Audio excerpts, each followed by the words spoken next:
Mutual ఫండ్స్లో ఎలా పెట్టుబడులు పెట్టాలి, అదేవిధంగా దీని నుంచి వచ్చే ప్రయోజనాలు, ముఖ్యంగా డైవర్సిఫికేషన్ ఇంపార్టెన్స్ ఏంటంటే ఏం చెప్తారు సార్? నందుగారు ఇప్పుడు మంచి క్వశ్చన్ అండి. నందుగారు ఇప్పుడు మ్యూచువల్ ఫండ్స్లో ప్రతి ఒక్కరూ ఇన్వెస్ట్ చేయొచ్చు.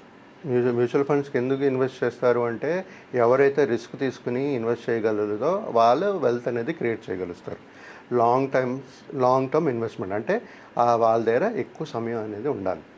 సమయం లేనప్పుడు ఎవరైనా 1 year 2 yearsకి ఇన్వెస్ట్ చేయాలి అనుకునేటప్పుడు మ్యూచువల్ ఫండ్ కరెక్ట్ కాదు. వాళ్ళకి రిటర్న్స్ వెల్త్ అనేది క్రియేట్ చేయదు. ఎప్పుడైనా మ్యూచువల్ ఫండ్స్ ఇన్వెస్ట్ చేసేటప్పుడు మినిమం ఒక 5 సంవత్సరాల పైన ఉంటే మన ఈక్విటీ రిలేటెడ్ మ్యూచువల్ ఫండ్స్లో పెట్టుకుంటేనే మన వెల్త్ అనేది క్రియేట్ అవుతుంది. ఇది కాకుండా డెప్ట్ ఫండ్స్ ఉంటాయి. డెప్ట్ ఫండ్స్ అంటే almost equal to fixed deposit వేసుకునేటప్పుడు మనకి 6.5% ఇస్తున్నారు అనుకోండి ఇంట్రెస్ట్. అదేవిధంగా మనకి ఈ మ్యూచువల్ ఫండ్ డెప్ట్ ఫండ్లో పెట్టుకునేటప్పుడు ఒక 7-8% ఆన్ యావరేజ్ వస్తుంటుందండి. సో ఇలాంటి రిటర్న్స్ అన్నీ గ్యారెంటీడా అంటే గ్యారెంటీడ్ కాదు, ఎందుకంటే markets subject to market risk కాబట్టి. సో ఇలాంటి ఇన్వెస్ట్మెంట్స్ అనేది చేసుకుంటుంటే వెల్త్ అనేది క్రియేట్ అవుతుంది. ఇప్పుడు మ్యూచువల్ ఫండ్స్లో ఏ విధంగా ఎలాగ ఇన్వెస్ట్ చేయాలి, ఇప్పుడు ప్రతి ఒక కామన్ మ్యాన్ ఉంటారు, వాళ్ళకి అసలు మ్యూచువల్ ఫండ్స్లో ఇన్వెస్ట్ ఎలా చేయాలో కూడా తెలియదు. ఫస్ట్ సార్ మనం ఎప్పుడైనా ఈ మ్యూచువల్ ఫండ్స్లో ఇన్వెస్ట్ చేయాలంటే కేవైసీ అనేది చేసుకోవాలి సార్. కేవైసీ చేసుకున్న తర్వాత వాళ్ళకి ఒక ప్లాట్ఫామ్ ఏదో ప్లాట్ఫామ్లో రిజిస్టర్ చేసుకుని వాళ్ళ బ్యాంక్ అకౌంట్కి లింక్ చేసుకోవాలి. ఇవన్నీ చేసుకునే ముందు వాళ్ళకి పాన్ కార్డు ఉండాలి, ఆధార్ కార్డు ఉండాలి, ఈ 2 ఉండాలి, లింక్ అయి ఉండాలి. దాన్ని బట్టి మనం కేవైసీ చేయగలుగుతాం. కేవైసీ చేసిన తర్వాత ఒక ప్లాట్ఫామ్లో రిజిస్టర్ చేసుకుని ఇన్వెస్ట్మెంట్స్ అనేది ఒక స్ట్రాటజీ ఫార్ములేట్ చేసుకుని మన ఇన్వెస్ట్మెంట్స్ అనేది స్టార్ట్ చేయాలి. సో ఇవన్నీ మేము ప్రతి ఒక్క ఇన్వెస్టర్కి మేము హెల్ప్ చేయగలుగుతాం. మ్యూచువల్ ఫండ్ డిస్ట్రిబ్యూటర్గా వాళ్ళ సిచ్యువేషన్స్ అండర్స్టాండ్ చేసుకుని వాళ్ళ ఇన్కమ్ ఎంత, వాళ్ళకు ఎక్స్పెన్సెస్ ఎంత అవుతుంది, ప్రతి నెల ఖర్చు ఎంత అవుతుంది చూసుకుంటూ దాన్ని బట్టి వాళ్ళకి ఎంత మిగులుతుంది డబ్బులు, దాన్ని బట్టి వాళ్ళు ఎంత ఇన్వెస్ట్ చేయగలరు, ఎంత సేవ్ చేయగలరు, ఒకవేళ ఇంత సమయంలో ఇంత ఇన్వెస్ట్ చేస్తే ఎంత కార్పస్ క్రియేట్ చేయగలరు అనేది మేము చెప్పగలుగుతాం. సో ఆ విధంగా ప్రతి ఒక్కరూ ఇన్వెస్ట్మెంట్స్ అనేది మ్యూచువల్ ఫండ్స్లో చేయొచ్చు సార్. ఇప్పుడు మ్యూచువల్ ఫండ్స్లో చేయొచ్చు, వెల్త్ క్రియేట్ అవుతుంది, కరెక్టే. మనం ఏం మాట్లాడుకున్నాం, ఈక్విటీ మ్యూచువల్ ఫండ్స్, డెప్ట్ మ్యూచువల్ ఫండ్స్ మాట్లాడుకున్నాం. కానీ ఇప్పుడు వెల్త్ క్రియేట్ చేయాలంటే మనకి ఈక్విటీ మ్యూచువల్ ఫండ్స్లోనే పెట్టుకోవాలి. ఇప్పుడు ప్రతి ఒక్కరికి తెలియదు కదా ఎక్కడ ఇన్వెస్ట్ చేయాలి, ఎలాంటి ప్లాన్లు ఇన్వెస్ట్ చేయాలి అనేది. ఇక్కడ ఇంపార్టెంట్ ఏంటంటే sir, mutual funds are subjected to market risk అంటాం మనం, రైట్? సో రిస్క్ ఉంటేనే మనకి రిటర్న్స్ వస్తాయి. కానీ ఆ రిస్క్ని మనం ఎలా తగ్గించుకోవాలి, రిస్క్ ఉంటుంది ప్రతి దగ్గర, రిస్క్ని తగ్గించుకోవాలి, మనం మినిమైజ్ చేసుకోవాలి, తగ్గించుకోవాలి. ఆ రిస్క్ని తగ్గించుకోవాలి అనుకునేటప్పుడు ఇలాంటి డైవర్సిఫికేషన్ అనేది చాలా ఇంపార్టెంట్. అంటే మన పెట్టిన పెట్టుబడి, ఫర్ ఎగ్జాంపుల్ సార్, మనం రియల్ లైఫ్లో కొంతమంది చీటీలు కడతారు, అవును, రైట్?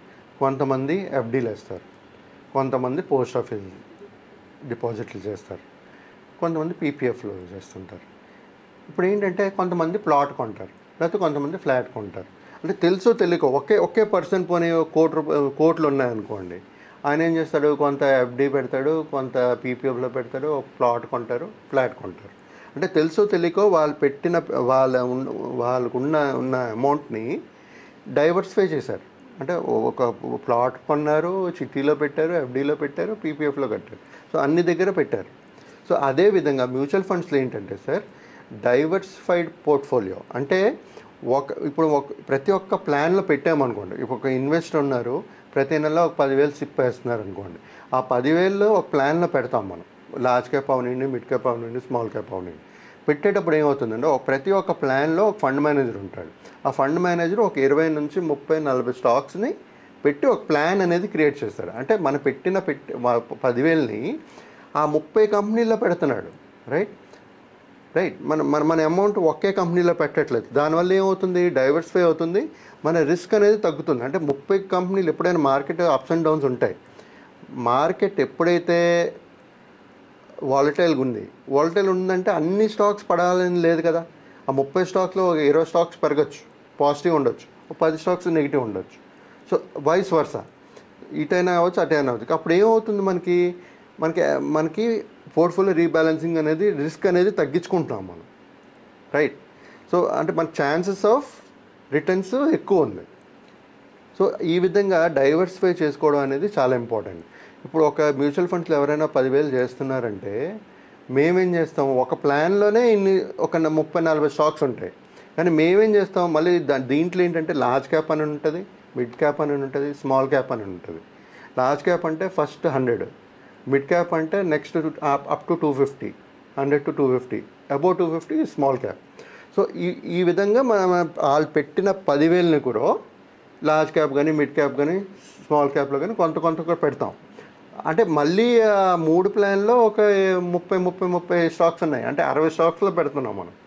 అదే మీరు ట్రేడింగ్ చేశారనుకోండి, డైరెక్ట్గా డీమ్యాట్ కొనుక్కుని ఒక స్టాక్ కొనుక్కోవాలంటే యూ షుడ్ బి షూర్ ఆ స్టాక్ పెరుగుతుందని 100% షూర్ ఉంటేనే మీరు కొనుక్కోవాలి. రికమెండేషన్స్ ఇస్తారు, కొనుక్కుంటూ ఉంటారు. బట్ దీంట్లో ఏంటంటే మనమే ఈ ట్రేడింగ్ చేసేటప్పుడు మనం డిసైడ్ అవ్వాలి. రికమెండేషన్స్ వస్తుంటే మనం చూసుకుంటూ మనం ట్రేడింగ్ చేస్తూ ఉండాలి. కానీ మ్యూచువల్ ఫండ్స్లో అలా కాదు, ఒక ఫండ్ మేనేజర్ ఉంటారు, అన్నీ ఆయన చూసుకుంటాడు. ఆ ప్లాన్ ఆ 30 స్టాక్స్ కూడా ఆ సెలక్షన్ ఆయనే చేస్తాడు. ఏది బాగుంటుంది, రేపు నెక్స్ట్ 5 years 10 years ఏది బాగా చేస్తుంది అనేది సెలెక్ట్ చేసుకుంటూ ఒక ప్లాన్లు అనేది పెడతారు. సో ఈ విధంగా ఫండ్ మేనేజర్ ఉండేటప్పుడు ఏంటంటే ఆ పోర్ట్ఫోలియో రీబ్యాలెన్సింగ్ అవుతూ ఉండేటప్పుడు మన రిస్క్ అనేది తగ్గుతుంటుంది. డైవర్సిఫికేషన్ చాలా ఇంపార్టెంట్. డైవర్సిఫికేషన్ ఎప్పుడైతే మనం చేస్తామో మన రిస్క్ అనేది తగ్గించుకుంటూ మన వెల్త్ క్రియేట్ చేస్తాం మన జర్నీలో, వెల్త్ క్రియేషన్లో.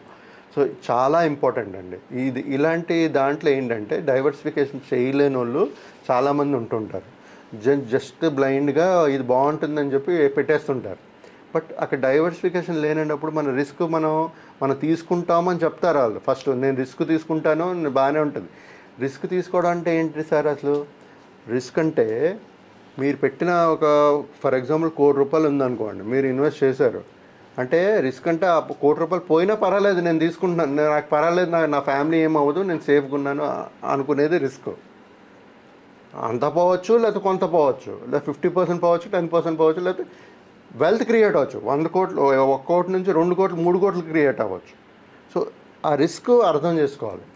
రిస్క్ అర్థం చేసుకుని ఈ డైవర్సిఫికేషన్ అనేది చేసుకునేటప్పుడు ఆ రిస్క్ అనేది తగ్గించుకుంటూ ఒక వెల్త్ క్రియేట్ చేయొచ్చు నందగారు.